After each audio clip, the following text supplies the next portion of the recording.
हसनात TV अपने नाजरीन को ये से बता रहा है कि भारत की फौज कभी भी पाकिस्तान का मुकाबला नहीं कर पाएगी। आज भारत की फजाइया ने मोदी को साफ साफ जवाब दिया है कि भाई दुश्मन दिहाने पर आ गया है, दुश्मन की फौजें हमारे सरहदों के ऊपर चढ़ आई हैं, हम कुछ भी नहीं कर पा रहे, ना ही हमारे पास इतनी टेक्नोलॉजी है कि हम अपने दुश्मन को कंट्रोल कर सके। अगर हमने दुश्मन के ऊपर लेवरेज लेनी है तो सबसे पहले हमें टेक्नोलॉजी लानी होगी। अगर टेक्नोलॉजी नहीं है तो हम दुश्मन के सामने ढेर हो जाएंगे। ये बातें मोदी के कानों तक पहुंच गई हैं और मोदी के पसीने छूट जाएंगे। आपको ये बता दें कि मोदी शितर बेमुहार की तरह घूमता था, फिरता था और ट्रंप की शय पर जहां आई वहां तमाशा कर देता था। अब भारत के दिहाने पर पाकिस्तान भी पहुंच चुका है और चाइना भी पहुंच चुका है। भारत की ना तो फौज पाकिस्तान के खिलाफ कुछ करेगी और ना ही चाइना के खिलाफ। तो वजह क्या है? टेक्नोलॉजी का मामला है। भारत की फौज, भारत की फजाइया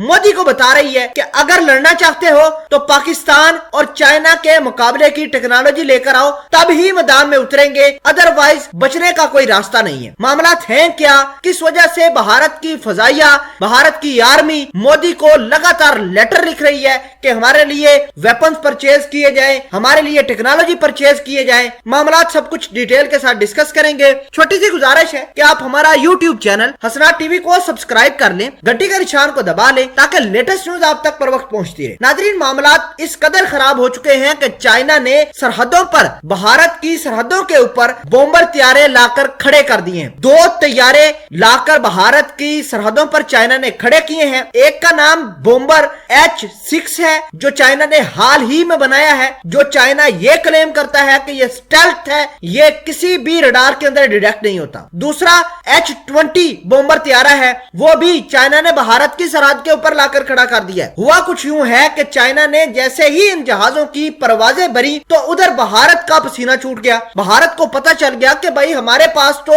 जहाज नहीं है, हम कहां MiG-21 या MiG-29 ले जाकर चाइना के फाइटर जेटों, चाइना के बॉम्बर तैयारों से मुकाबला करेंगे। आपको मैं ये बता दूं कि दुनिया के बॉम्बर जो होते हैं ये ऐसे वक्त में इस्तेमाल किए जाते हैं जब फौज के पास कोई ऑप्शन बचती नहीं है। फौज जब हर तरफ से नाकाम हो जाती है, जब कोई ऑप्शन नहीं अवेलेबल होता तो फौरी तौर पर बॉम्बर मंगवाए जाते हैं और वो गिरा दिए जाते हैं। आपको ये बता दें कि अगर बॉम्बर तैयारे ने कहीं भी कार्रवाई की, वहां चरिंद परिंद क्या, वहां पर जमीन बंजर बन जाती है। तो मोदी को जैसे ये पता चला कि भाई उसकी फौज तो मुकाबला नहीं कर पाएगी चाइना की, तो भारत ने अमेरिका से रिक्वेस्ट कर डाली है और रशिया से भी रिक्वेस्ट कर डाली है कि जहां हमें इजीली एक्सेसिबल बॉम्बर तैयारे मिलेगा हम उसके साथ कॉन्ट्रैक्ट साइन कर लेंगे। अब भारत कॉन्ट्रैक्ट रशिया के बॉम्बर के परचेज करने के लिए भी कर सकता है और अमेरिका के लिए भी कर सकता है। अब अगर तो रशिया के बॉम्बर